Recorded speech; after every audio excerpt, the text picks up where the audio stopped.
Hey guys, welcome back to the farm. Hey, you remember last video I did 18 inches in the last 50 days of rain? Well, that next night we ended up getting 2 more inches. Look at them clouds. Crazy weather. Supposed to be decent today and from here on out, but those 2 inches were devastating. So I just got done feeding the cows. We're gonna take this gator here and we're gonna head up and we're gonna check a field about 5 miles north. Then we're gonna go down and check another field 5 miles south of us.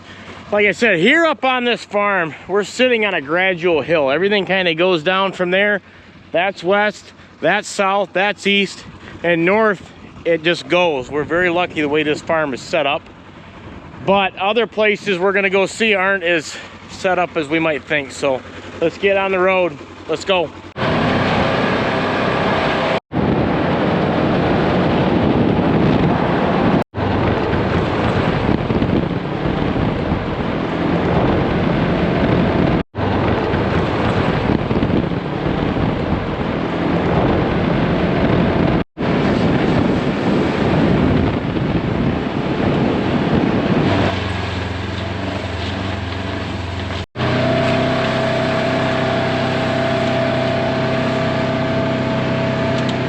And we made it out to the field.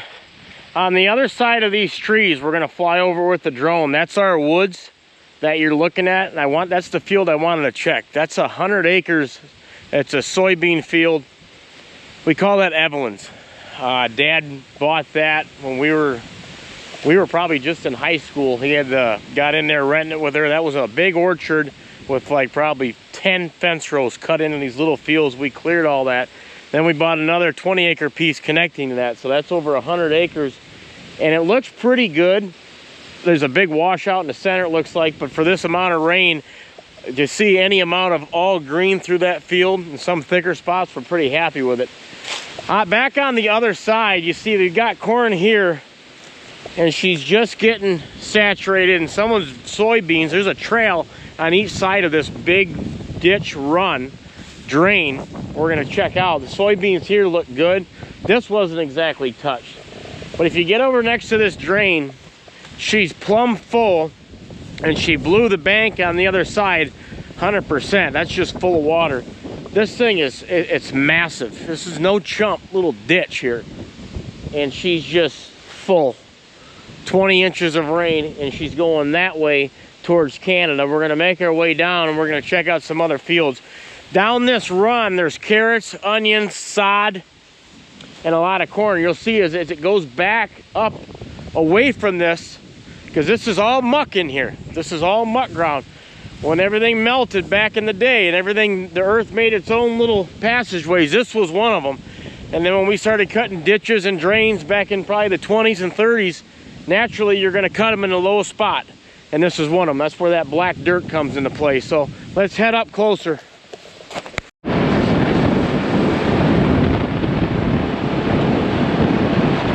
And we didn't have to go far, and there's an onion field. Them onions are probably like 2-3 foot tall. They look really good, but the whole field is just saturated with water, covered, standing water. Now, if you know how onions work, I've kind of learned about them from my buddies. You see these are kind of just sitting right on top. Well, it takes a nice drying day to be able to get onions off. Almost like hay. It's got to be that kind of a day. They go in there when it gets dry and they'll roll them. It's almost like it fluffs them up, and then they come in and pick them. But unless they get that water, the water in the ditch level are the same. So these being tiled fields, the tile lines are filling full and flooding the field. So that's part of what's happening.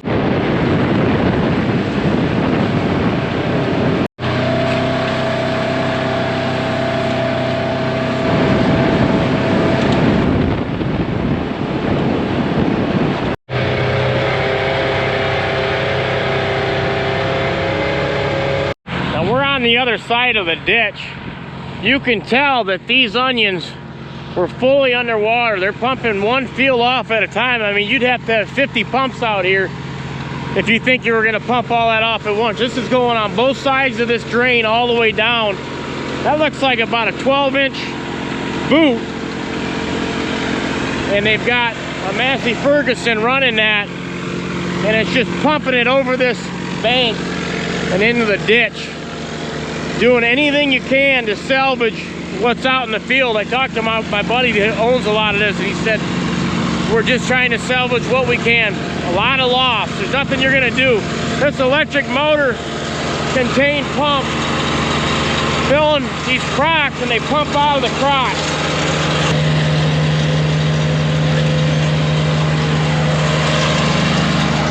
Unbelievable weather, but they're gonna get it. Looks like they're gonna salvage this field.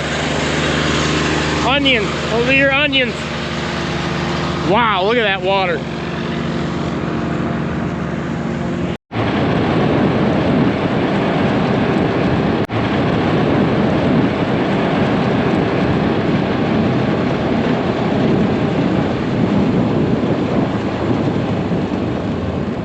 Same field, wind kicking up out here. Like I said, weather's supposed to be decent for the next 10 days, but they said that last week, and all these pop-up showers came in and just hammered us. So these are somewhere I said they get rolled.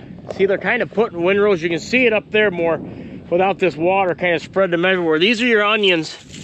Beautiful field and crop of onions. And then they would have came in here and picked them up like windrows of hay is what I show you. But yeah, there's your onions literally floating at the top of the water in there. Hard to believe, man. So if anybody ever said farming, I say it all the time, we live and die by the weather. This is the extreme.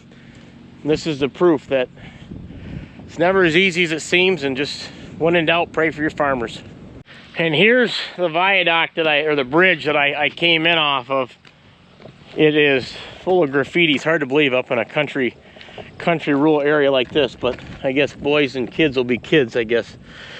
Yeah, it's only about 2 feet below the bridge, and it is moving. You gotta see how massive this is. To fill a ditch like this, millions of gallons. I mean, she is moving, but not as fast as you would think. It's plugged up over there in St. Clair County. And then we got what looks to be a beautiful carrot field just over the bend. I mean, look at them carrots. Very nice looking.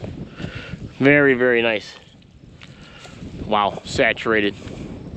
I mean, this field, there's no pump in here. Once a lot of times it gets in, like you said, until that ditch unloads, it can't get out. It gets trapped in here. Or if you go up further, we're gonna check out, it could just blow the bank, gets trapped inside this field, these big ditches, and it just sits there. And it's gonna sit there a long time for this water to soak up. It's done soaked up as much as it can. And we've got more and more pumps desperately getting this water off these fields. Yeah, sometimes when you think you've got tiled ground, you're never gonna have a problem, but you never know. And they're running that, I mean, they're running that 100 feet. They've got some of this galvanized pipe hooked on here. Just getting rid of it.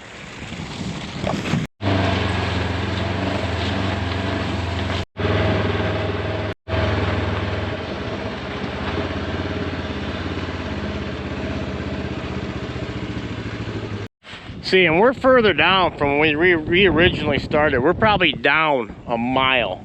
And there's a culvert in here. And there's some deer tracks. They're just loving it out here. We're out in the middle of nowhere. And it's just funneling. So this honestly is not helping. I'm sure everybody knows that. But what other way are these farmers going to get across to these fields? So it's spewing under here. You can see it's really popping up over here. This is there's some type of an undercurrent going on. But as I said, you're gonna see, you've seen carrots, onions, and now this is your sod. And I mean, look how beautiful this would have been. This is underwater. Pallets sitting out here for them to stack and roll the sod on. Unbelievable. But if you look up on the banks, when we pan around, that's a huge cornfield up on high ground. And when you've got a lot of tile ground in one area, I know that's all tiled, so all that water is funneling one way or another through these ditches and ending up in this massive drain and ending up and plugging everything up. So we got an issue.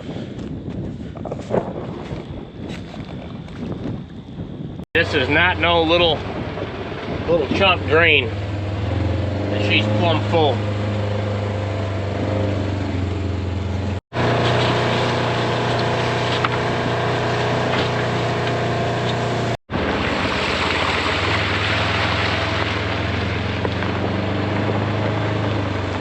I just wanted to reiterate while we're up on this bridge before we get out of here is all these pumps running, and they're not running on nothing. You know, they're burning fuel, diesel, gas, just to try to salvage what you can. And a lot of you non-farmers, just for your information, if you don't know, yeah, these guys probably do have insurance on their crops just like we do.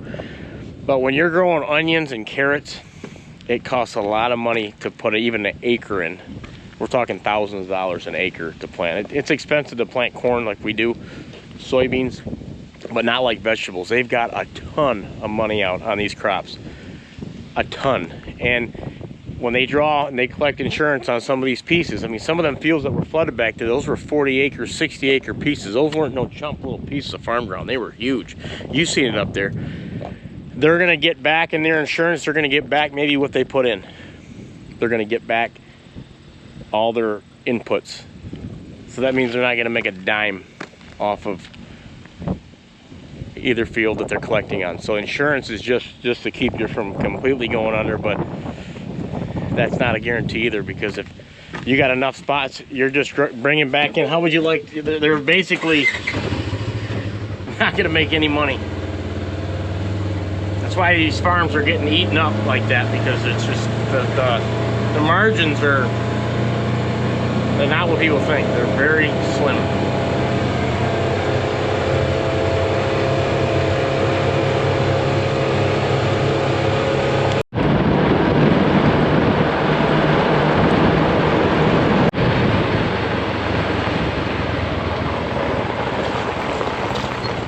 We're on a spot now. We just went 5 miles back home and 5 miles south of the farm, and we're down on Ryder Road. This is one of our bigger pieces we have. 110 acres soybeans I'm showing you, because we've gotten rain in this whole corridor. The whole southwestern Michigan's been getting hammered, but it doesn't look as bad. We're gonna fly the drone up and out of here, and you'll see just some massive drainage runs that are in this field because it's such a big piece, and the Bell River runs through it. That's what you're seeing, that big drain back there. My brothers wanted me to head back there and check out that field and see if that bank got blown.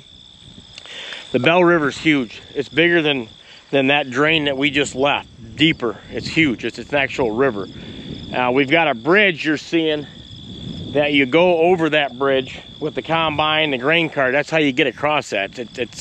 We work on a little bit every year. I haven't really shown you that up close. I need to, because it gets a little funky sometimes. But I see two massive spots in the center of this field, and my brother said there's probably going to be one big one because it is a low spot. Now that's a partially tiled back muck field. That's muck.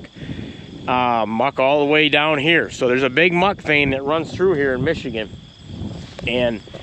But all in all, from what we just seen, it doesn't look as bad as what the other fields were up north. Up north, they were at a complete loss. Down here, it's manageable. Yeah, we've lost a couple big, there's a couple big acre spots here. We'll follow this along and we'll see where, because it looks like the water comes seeping out of this corner spot here. You can see, or that's where it's draining off to. But all in all, these soybeans down here are 110 acre piece. We'll take it, because that's usually the last field.